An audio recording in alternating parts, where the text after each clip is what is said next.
आखिर वो घड़ी आई गई फ्रेंड्स। आज मुझे मायके से जाना है अपने ससुराल, अपने घर की तरफ। तो सुबह का मौसम, रात को बारिश हुई है और अभी खुल रखा है मौसम, तो ठीक ठाक मौसम है। मम्मी के साथ छोटा सा वीडियो शूट कर लिया और मेरी आमा दादी है वो नाश्ता बनाने के लिए रेडी हो गई है और पिठा की थाली भी रेडी कर ली है मेरी बहन ने। और फिर बारी आ गई टीका पिठा लगाने की। तो ये तो बहुत ही इम्पोर्टेंट रिवाज है, बहुत सदियों से चली आ रही परंपरा है कि लड़की जब भी अपने मायके से ससुराल को जाती है तो टीका पिठा तो ज़रूर होता ही है। तो मम्मी ने मुझे लगाया और फिर दैविक को लगा दी है, फिर अपने जमाई जी को, बोले तो हस्बैंड जी को लगाती है मम्मी।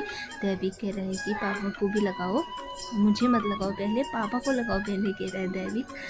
और फ्रेंड्स अजीब सा भी लगता है क्योंकि थोड़े दिन रहते हैं मायके, फिर जाना तो अपने घर ही पड़ता है। तो ये रीति रिवाज भी मम्मी यहाँ पे निभा रही है। साथ में मेरा भतीजा भी आ रखा और दक्षिणा दे रही है मम्मी। और दैविक तो ले रहा भी नहीं है, जिद कर रहा है। और फिर मम्मी चावल देने लग गई है मुझे देल पोछने के लिए।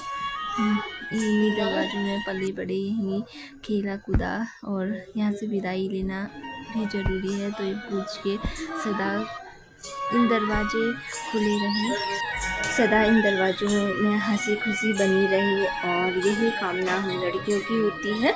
और फाइनली ये वाला दरवाजे भी पूछ लिया और फिर मैं अपनी ताई के यहाँ चली गई। ताई भी मुझे वही जो मम्मी टीका पिठा लगा रही है वही मेरी ताई भी लगा रही है। तो ताई ने टीका पिठा लगाया, मैंने ढूंढी थी ताई के साथ और फिर ताई मुझे दक्षिणा देने लग गई थी। उसके बाद ताई जी ने मुझे चावल दिए।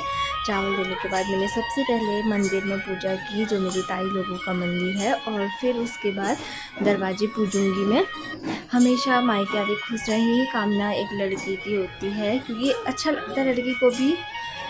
और सभी दरवाजे में प्यार प्रेम से पूछ रही हूँ क्योंकि न जाने कब आना होता है, क्या होता है, कुछ पता नहीं है। तो इसी के साथ बहुत सारी दुआएं मन में लेके चारों तरफ जो भी इष्ट देवता हैं, भूमिया भोनेली दोगड़ा, जो भी सब मायके वाले देवता देवी हैं, उनको भी मैं पूजा करते हुए अपने ताऊ जी ताई जी सबको प्रणाम करते हुए मैं विदा ले रही हूँ यहाँ पर।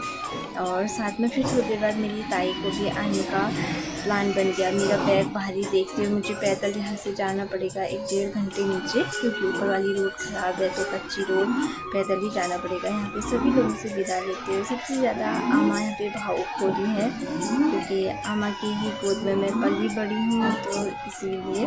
Okay bye friend.